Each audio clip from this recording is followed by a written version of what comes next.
ይህን ርዕስ የመረጥንበት መሰረታዊ ዓላማ አሁን ባለንበት የፈተና ወቅት የሶሻል ሚዲያ አብዮት ወጣቱ ለስሜት ቅርብ እንዲሆን አስገዳጅ ሁኔታዎች ባሉበት ተጨባጭ ቁጥብነት፣ ጽዳት፣ ራስን መጠበቅ በተለይ ለሴቶቻችን ለልጆቻችን መርየምን ዛሬ ተምሳሌት አድርገን እናነሳለን። የብፁዕነት መገለጫ ራሷን የጠበቀች አላህ ያከበራት ከዓለማት ሴቶች በዘመኗ ከነበረው የመረጣት መርየም አለይሃ ሰላም አላህ ያከበራት ያላቃት ሴት ቁርአን ውስጥ በሴት ስም የተጠራ ምዕራፍ የለም የሷ ስም ቢሆን እንጂ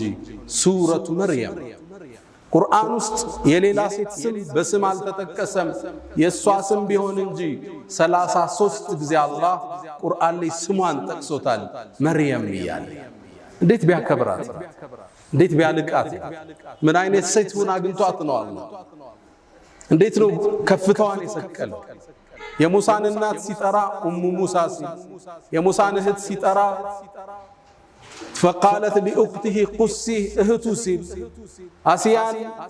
የጽናት ተምሳሌት የሆነችውን የፊርዓውን ሚስት امرأة فرعون ሲል የመርየምን እናት ራሱ ሐናን አላህ ራሱ امرأة